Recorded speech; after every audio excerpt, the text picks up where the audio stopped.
Hello everyone, Derek Floyd here, IK Multimedia. Welcome to another edition of D-Flow's Audio Toolbox.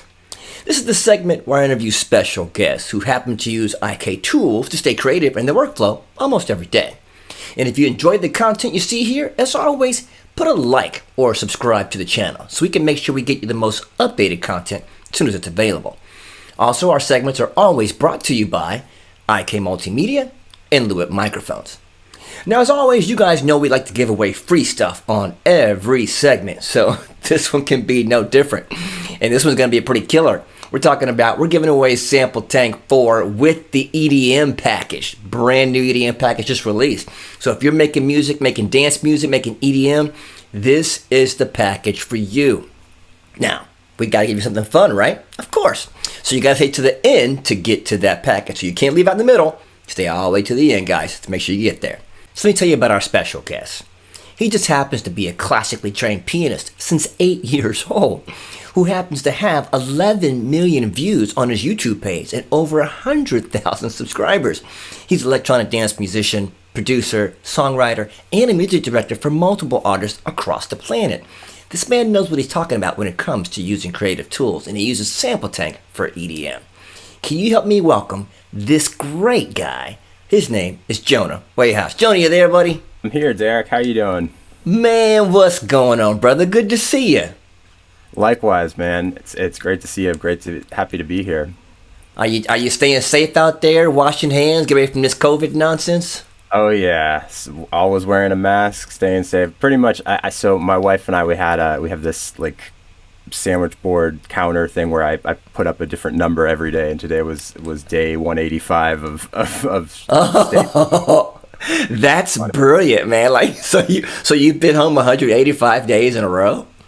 Pretty much, yeah, with the exception of going out for, groceries or the essential kind of Oh, that's brutal, man.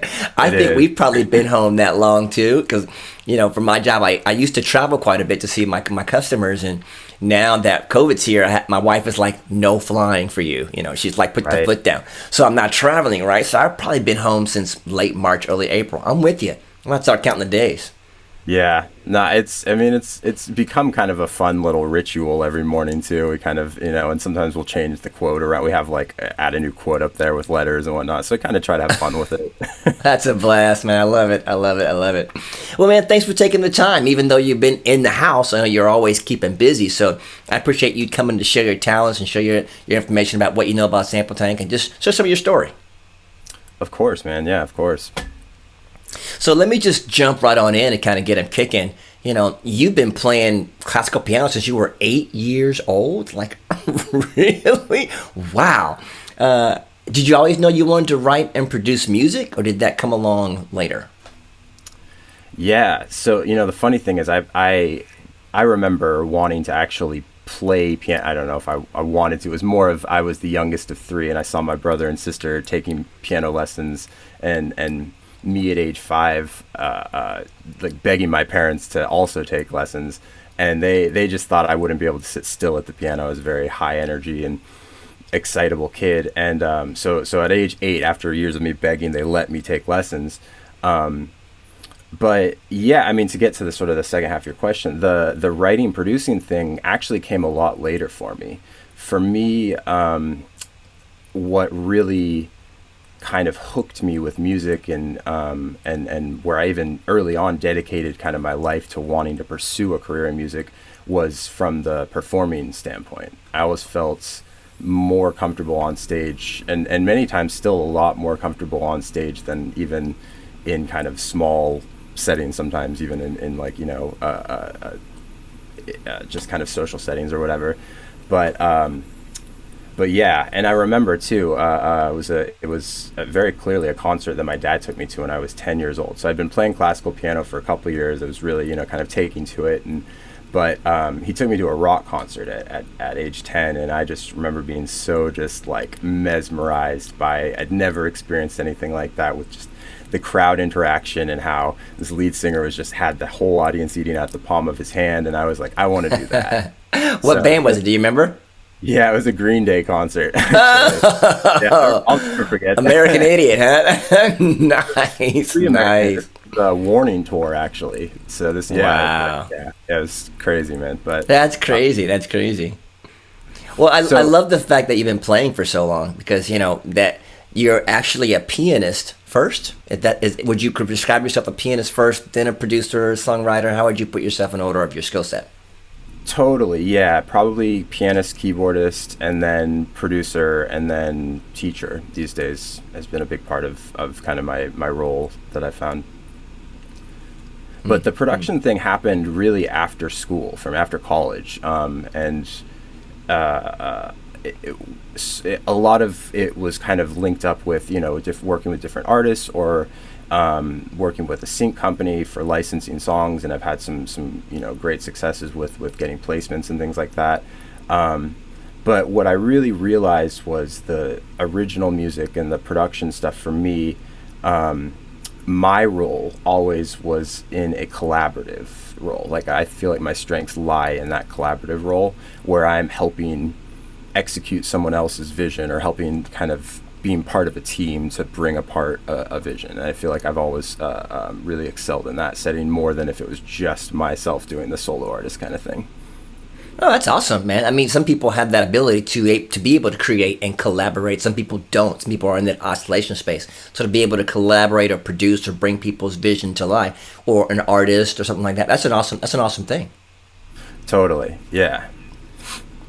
Well, you said you've discovered your production kind of vibe in college, but you went to Berklee, the Berklee College of Music. So that is kind of not just any old college. That's the college for music. And what you learned there, what you took on, you did a dual major, piano performance and electronic music production, which is in design, which is incredible. That's a lot of work. And you got taught by some of the greats there. How did you discover EDM? How did that become part of your pulse? Yeah, so it's interesting. I remember very clearly when we were at college, the sort of the discovering or when it felt like EDM was kind of breaking in America.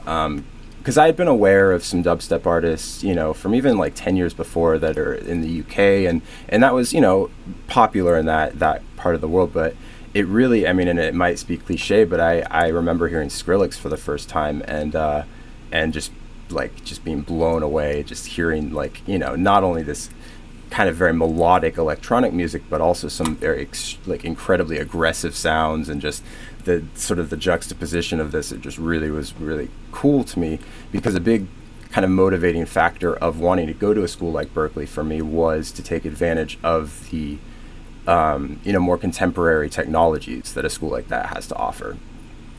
Whereas I looked at a decent amount of other music schools, and they're more kind of traditional conservatories where it's just pursuing jazz or classical. And I really had a deep affinity for a lot of other types of music other than those genres at that time. And then on top of that, I had just received my first synthesizer.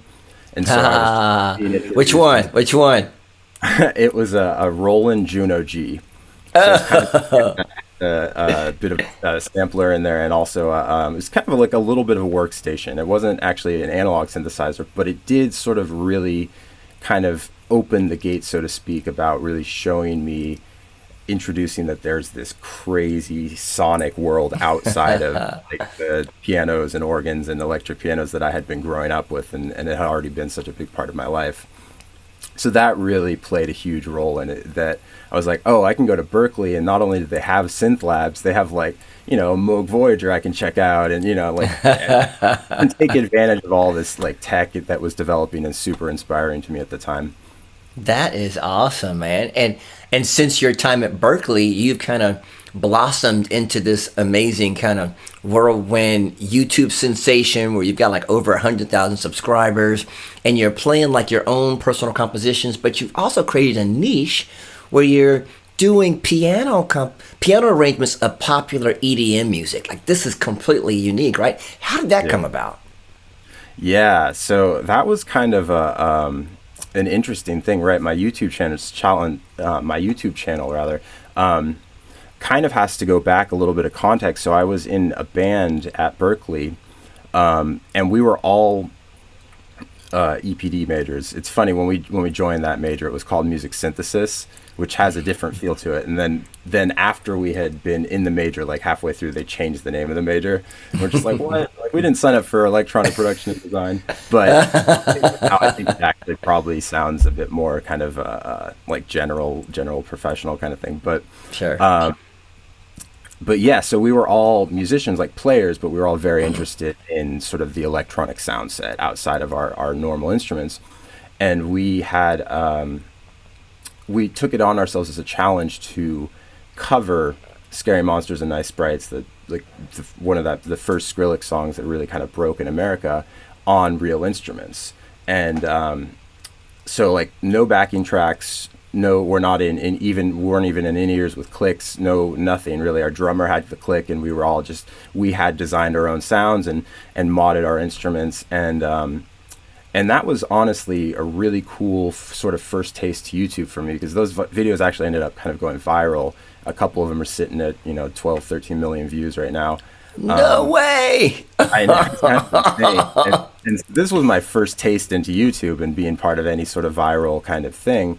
And so it became very clear to me that EDM wasn't, was going to be here for a while. And it was, who could have predicted that much of a sort of impact socially it would come in the next few years. But for me and my own channel, the challenge for me was I sort of felt like I had a foot in this world of kind of traditional playing, and then a foot in this electronic world. And I would hear things from my friends that were more traditional musicians make comments kind of like, oh, EDM or dubstep, that's not music, that's just a bunch of noise and noises, and it's not, there's no musicality in it. And I really kind of felt like I wanted to, disprove the haters, so to speak, and show that there is actually, like, this is very, very cool music, and there's more to it than just noises. And on top of it, it's like sometimes the noises alone are really, that's an art form in itself, being able to craft sounds like that. Yeah. So, yeah, I was like, okay, I'm not going to use any electronics. I'm just going to have a piano, and I'm going to try to just arrange a solo piano arrangement of this and see what happens. And yeah, I think because it was such a niche kind of thing and a very specific kind of angle I was approaching, I think that really it is what allowed it to kind of grow pretty quickly. And, to the point where artists would reach out to me before and be like, hey, I have a release coming out in 2 weeks. Can I send you the song? And we'll cross promote it, and you do a cover of it. And, we can kind of do these sort of deals like that. And on top of that, I was, having to study these songs. So I'm also learning kind of, traditional EDM forms and kind of sound sets and the vocabulary like you would on a normal instrument.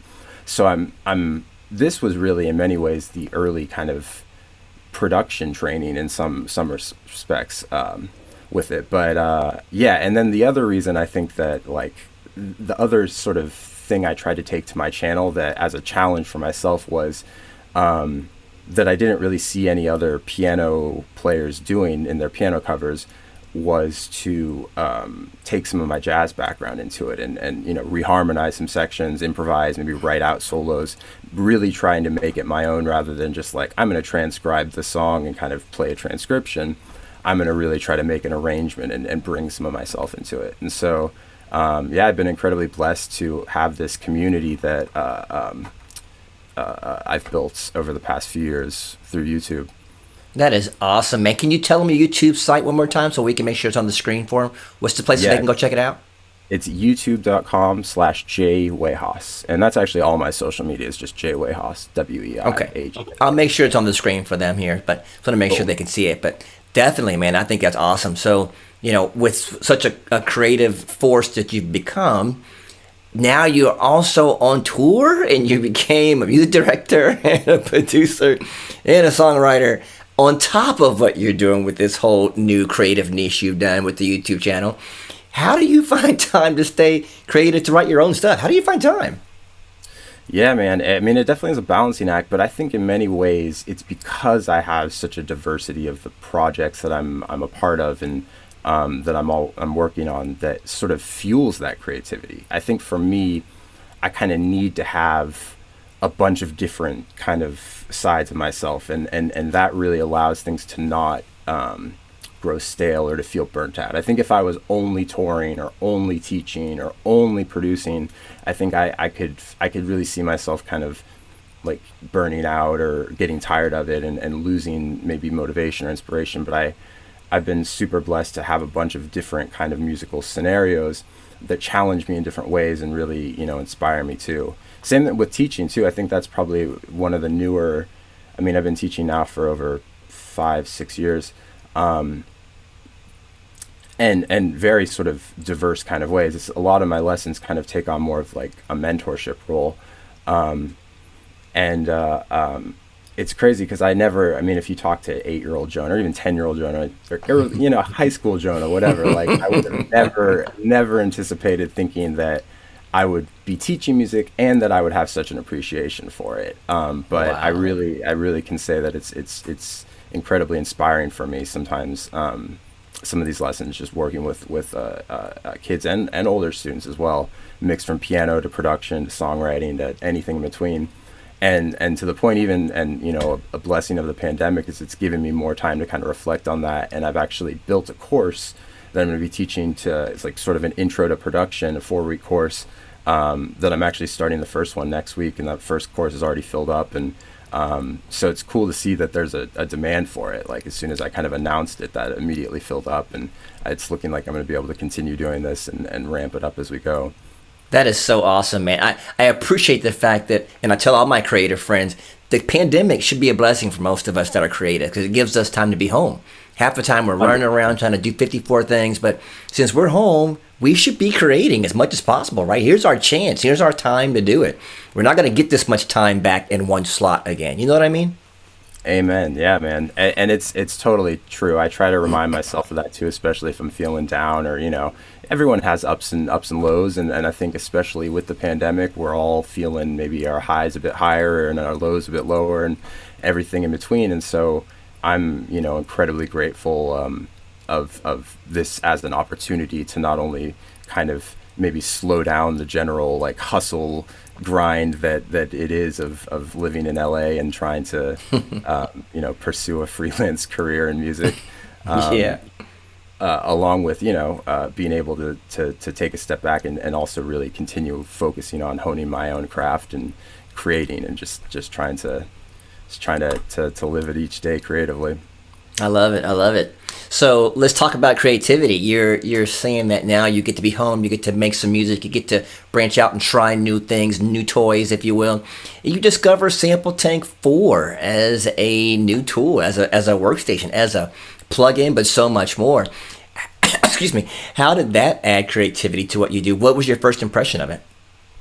Yeah, so I'm kind of a little late to the game with SampleTank 4, but I had some definite first impressions when I opened it up. The interesting thing to me about it was my first impressions were actually more of like how I could see this as being a tool in a live setting, because I was just really struck by how a lot of the sounds just right out the gate, just super easy to load and just sound great. And then, what really kind of adds to the powerhouse nature of it is the fact that you can go just a little bit under the hood and really tweak and shape the sounds and start to affect them by, with the effects and then all the whole synth section and whatnot. And I saw its potential as just a hugely, I saw the potential as it being a really good sound design tool in addition to being kind of a performance device. And it's already kind of become like a pretty, like, one of my go-to synths for in the studio and also like in a live setting if I'm building sounds too. That's awesome. You're one of the first people that I've interviewed as of late that actually talks about SampleTank using it live, and I thought it'd be a great live piece, especially because you got the mixer window so you can allocate your tracks out, you can layer stuff really quickly, the sounds come out of the box right away, you can get to your effects and stuff right away, so everything seems to me like it's right there in front of you to be great for live, no? Totally. The same thing with the macros. Yeah, everything like and there's like already 8 things already mapped out for you when you load a preset, and then you can preset up and then you can customize those. And I started kind of tweaking those up and trying to sort of build kind of sounds with a performance in mind, like what are some functional knobs, like have a filter cut off, have one where it's like, really just going to wash it out with reverb, or, pull up the delay kind of a thing, or, affecting the envelope, and really trying to customize the macros to make it more of a playable kind of a thing. And that was a lot also thinking about to trying to kind of to demo out the program as well. That's awesome. That's awesome. And since you've had time to play with it, you also know, and we were so excited that you actually were part of us building a brand new EDM set of sound, which is what you're going to talk about today, because we knew that the genre needed some sounds from us. And there were a lot of great sounds that were already there, but we thought, you know what, let's get a focused set of sounds that you can go in and grab right then and there. And you did an awesome demo for us, which I'm going to put the link in the video here. You guys can check out this link. If you go and see the video he did, he built the song on the fly right on a video with only SampleTank 4 EDM sounds, which was smoking. So how did those sounds sound to you, and how have they been, creating with them so far? Well, first of all, thank you. I really had a blast working on that project, and it was really cool experience for me, because that was basically the first piece of music I'd used SampleTank for. So I was not only learning the program while also kind of trying to produce with it, and just the kind of unique experience of that as well.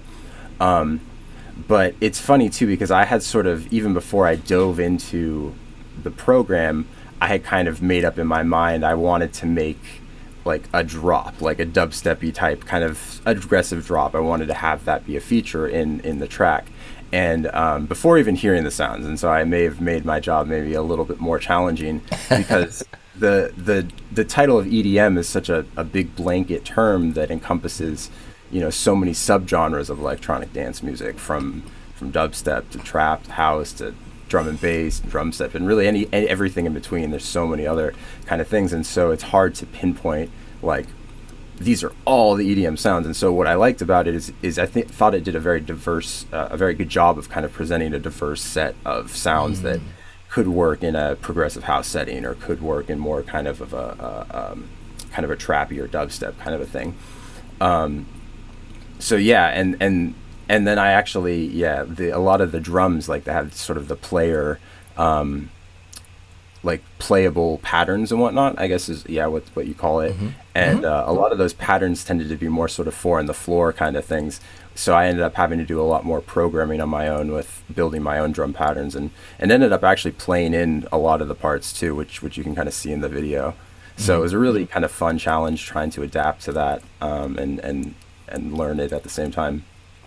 I think what I do love about those sounds, and you echoed it there, was that the sounds already sounded crisp and ready to go. Like even the drum kits sound really tight, like they're ready to jump into a mix right away, no? Totally. Yeah, that's kind of the nice thing about the synth in general, about the program in general, is that like a lot of the sounds, like they don't need a bunch of processing and a bunch of DSP to stand out in a track. That kind of will just fit right in, ready to go right away. Yeah. And as a electronic music artist, how did the arpeggiator feel? That's a big part of electronic dance music. How did that work for you? Was it easy to kind of get started? Yeah, so I liked the arpeggiator a lot. I liked how kind of straightforward everything was with it, but I really liked the extra kind of care you had to be able to kind of customize your arpeggiation. So you can, obviously the standard up, down, or up only randomized kind of pattern of it, and then the subdivision, but you could also sort of customize even more detail, sort of like you would with a step sequencer. So I really kind of appreciated that extra layer of detail with it. Nice. And what about some of the effects? Because we put some of our best effects as part of the sound engine of SampleTank. So some of our amplitude effects are built there. Some of our T-Rex effects are built there. How'd those work out in your sound sculpting? Honestly, those play, as you know, effects in general play a huge part of sound design and shaping sounds in general. And some of those modules are just, they're modeled after, legendary like pieces of equipment. So some of my favorites, just off the top of my head, go-to ones are like the Saturator X was great, the Black 76, the Vintage EQ, Tone Shaper, even the Tape Echo is great. The Slicer effect was really cool to play around with and kind of automate that and get some kind of kind of more aggressive sounds with it. So yeah, I'd say that the effects modules were crucial in shaping the sounds. But the other thing that I really like about the effects, and that's unique to any other synth or program, is that they're laid out like kind of lunchbox style, like modules, like how you would see like the outboard gear. And I really like that just presentation of it. The interface was very sort of intuitive, and it's not like you're loading it up and you have a million like parameters that you control. It's very, very streamlined, and it's like, here are the knobs that you'll need to know to affect the sound. And it was very kind of, even if you never used plugins like that before, it was very, very easy to kind of to just dive in and start sculpting the sounds. Nice. And if you guys don't know, we've actually taken those effects and we have a new product that's been just released called Mixbox. So it's just the whole lunchbox style of all of the effects there for T-Rex and Amplitude. I think it's over 70 effects in there that are put into a lunchbox style. So if you're looking for that, take a look at the link there below to take a look at what that product is all about, because that really is pretty incredible to have the lunchbox or Mixbox product available now. So what about you talked about the sound engine itself, like the parameters, the oscillators, filters. How responsive were those to you when you were shaping? Was it easy for you to just go in and grab it and shape right away, or was it difficult to get around? I'd say overall it was pretty straightforward. I think, there was a bit of a learning curve just in general, just learning where things were and kind of where the menus were tucked away and things like that. As far as responsiveness of like envelopes and filters, I think that that was really on point. Just they operated how I would expect. I think the only thing that I maybe was missing, or kind of would hope for a little bit more control over, is some being able to select the waveform in the oscillator section. But I also am a big fan of limitations, like just with regards to my own production or own creativity in general. I really like, I do this often where I'll establish a limitation and then try to just see how creative I can be within it. And I find that I often, like, my favorite things that I'll create are when I have some sort of limitation kind of in that. So I like kind of just trying to explore and see how far I can push something and see where it caps out at and things like that. So I dug it. I liked how straightforward it was. I didn't have to do a ton of menu diving or digging to find what I wanted to do to shape the sounds. That's awesome. Well, these guys on the other end here, the subscribers, want to hear how this thing sounds, how you mess with it, how you built the sounds. And I promised them you'd maybe take us through a couple of the presets that you built through the EDM collection. Can you show us a couple things? Are you willing to show us some of the secret sauce you put in for these sounds? Sure, of course. Here, let me switch my my screen over. All right. I'm so excited to hear some of your sounds, man. I'm just stoked. I've been waiting for it all week, right? Cool. I hope I don't disappoint. No way. Okay, well, let's start out actually. So these are some of my favorite sounds that I used in that video, and also just a couple that I built outside. Actually, some that I built that I didn't actually end up using in that track too, but have used in other productions. So this actually started out with like an arpeggiator, and this one really was more about kind of a performance and customizing some of the macros underneath it.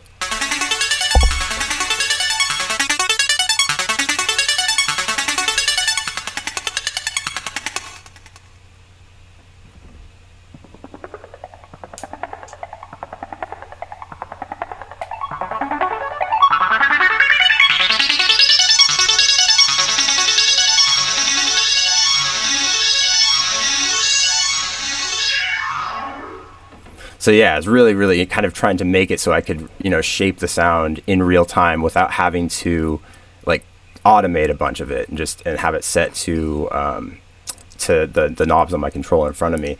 So, that's so cool. Yeah, and I'm already excited. I love it. Yeah, and this was just a really straightforward patch using the built-in arpeggiator. Nothing too crazy with it either on the arpeggiator. It's a pretty straightforward pattern. But yeah, I really dig it. So here, a couple other sounds that I used. Here's the lead. This is, I played like a kind of a solo at the end.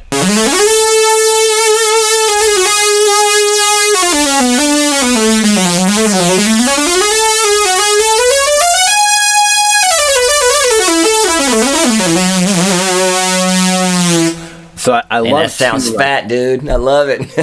yeah, and I didn't have to do much. I off of the preset. I think I tweaked the effects and added some new kind of It's all good. there's Ableton quitting on me. Hold on, give me 1 second. It's all good, man. It's all good. That's how technology is, man. Something's gonna happen somewhere. Something with I'm waiting for my dog to bark in here somewhere. He's always around the video somewhere. As you said that, I look at my cat and he's just like passed out on the floor. Normally, he's like, as soon as I start doing something, he's just like, I need to be in full front and center. Yeah. It's probably the both Zoom and Ableton Open, but yeah, I'll get that. It's all good. Something I do love though about how a lot of the sounds are is that the mod wheel is just by default set to control vibrato, so not having to like worry about setting that up like right away has been really kind of nice. Just to be able to kind of add that extra expressiveness. Sweet. Why? I love it. Let's make sure. How we doing? Is it booting back up? It just crashed on me again. So Oh, boo! It's all right, man. All right. It's worth the wait, fellas. Everybody wait on the other end. He's going to bring it back up. As you can see, he's already making SampleTank for EDM sound even better than I know it could. I mean, I've been working with it for a couple of weeks, too, and I thought, mine don't sound that good. So I'm pretty stoked to hear the rest of his sounds. So everybody hang in there. All right. Hang in there. Agreed. But yeah, man. All right. So I got it working up again. Let's see if hopefully it doesn't crash on us. Let's keep going. Cool. Yeah, I got that big nice lead. All right, sweet. So actually, this is a wobble sound. I actually didn't end up using this in the track, but I wanted to kind of make just kind of like a sort of a cliche dubstep kind of wobble bass.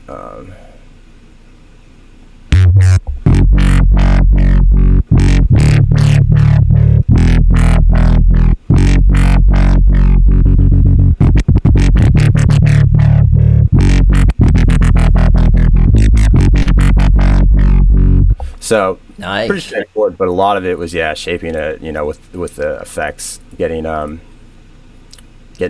some nice drive out of it and whatnot.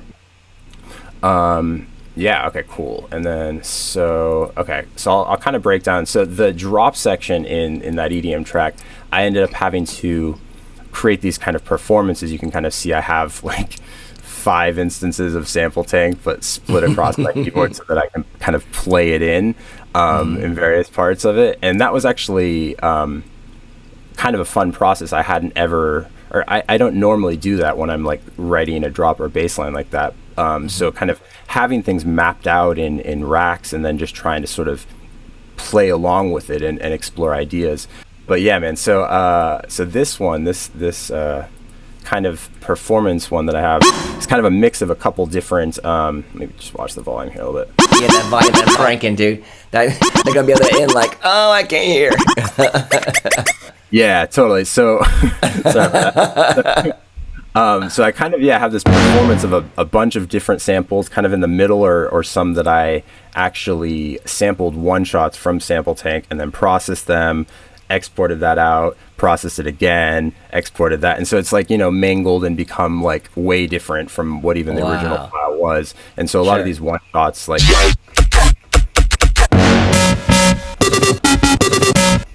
a lot of those are just kind of audio files that I've then dragged in and created kind of this kind of playable thing in this drum rack that I have over here. Nice. And then some are just actually just from straight up SampleTank, from the EDM pack, where they have these stabs that are kind of laid out from octave to octave, kind of just different sounds. And I really just kind of went through and curated my favorite ones and what register on the keys they were, and then just limited in my mapping it out to only limit to that register. So I could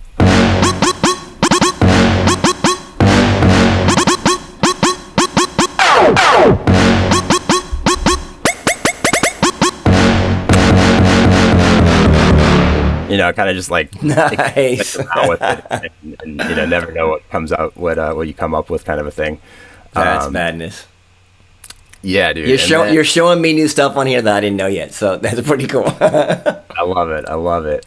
And then so this was actually the drum ride. This is just the first drum kit that comes up. This is the fifth drum kit. My bad. This one had that like dubstep snare in it, and I was like, oh yeah, that's gonna be the one. And I kind of started from there, but just pull this down.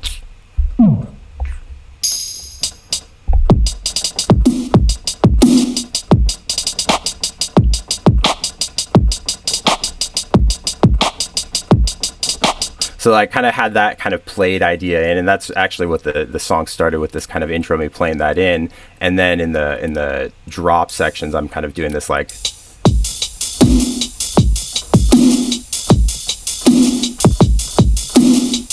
kind of this like hybrid dubstep kind of drum step thing. It's definitely a hybrid track because it's like the tempo is 151 up here, and it's like dubstep's traditionally like 140, and you know, so it's kind of in this hybrid realm, but using a mix of all these sounds. But the cool thing about the drums, and this is kind of one of the last sounds I'll show you, is that this so I have a different kit loaded up here, but yeah, the sort of the patterns of it all. Cool, this one's not locked in because it's actually would be a little bit fast if I had it at 151. So like if I just put it more like kind of a house tempo, and then just using these bottom keys down here can kind of create these performances.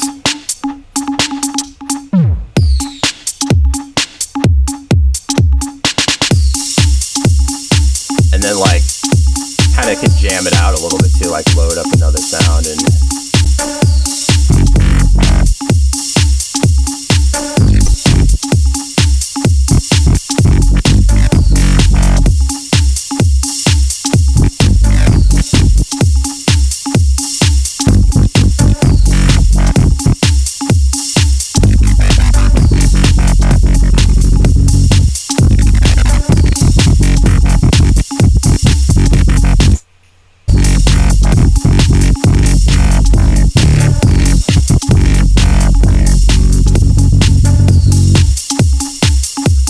kind of get the idea. That's sweet, dude. But yeah, man, so as far as just kind of getting up and running and just, you know, getting the creativity and inspired, there's like I've still find this as a source of inspiration, as far as how easily playable and usable the sounds are right when you load them up. So yeah, I can't recommend SampleTank you know, enough to even friends. And what I like about it is it has great quality sounds, but it's also got it's also very approachable. It's very intuitive. So like if you're like new to making music, like I have a bunch of friends who are musicians like first, and they want to get into production, especially now that they're home and they want to kind of work on their studios at home and whatnot. I feel like SampleTank's a really great way to kind of get over that barrier to entry that a lot of programs kind of tend to have a very high learning curve, so to speak, with it. Man, I love that you took some time to show the subscribers SampleTank 4 EDM version. You know, and for me, again, I've had SampleTank for years, and then to hear what the sounds can sound like and somebody that really knows what they're doing, that's killer. So all you guys out there that are making EDM, you now know ST4 can get it done. Jonah showed you. It's in there, right, Jonah?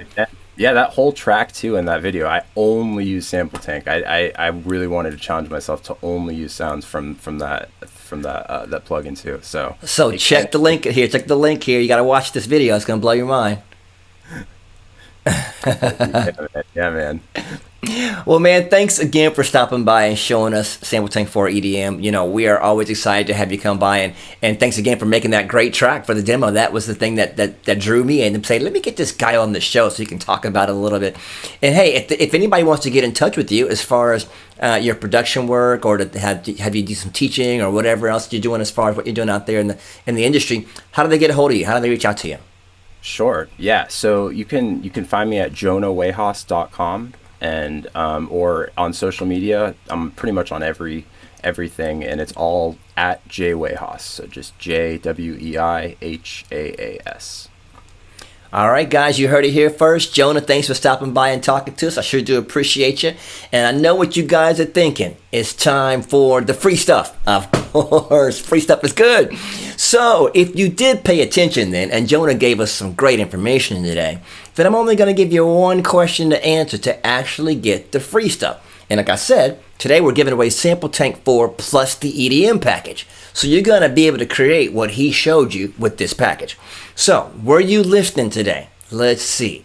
The one question you have to answer, to type in the chat to win SampleTank 4 plus EDM is, what was the first keyboard synthesizer that he said he got when he was in school? He got one synthesizer. It was his first one when he was going to college. And it was his, I'm not going to tell you which one. You got to tell me. It was the first synthesizer that he got. Can you remember which one it was? Type that in the chat and you can be the first one to win SampleTank 4 plus EDM. Thanks everybody for coming. Thanks for spending some time with me at D-Flow's Audio Toolbox. Stay safe out there. Wash those hands and let's see who's going to win the big prize today. Stay tuned, guys. Take care.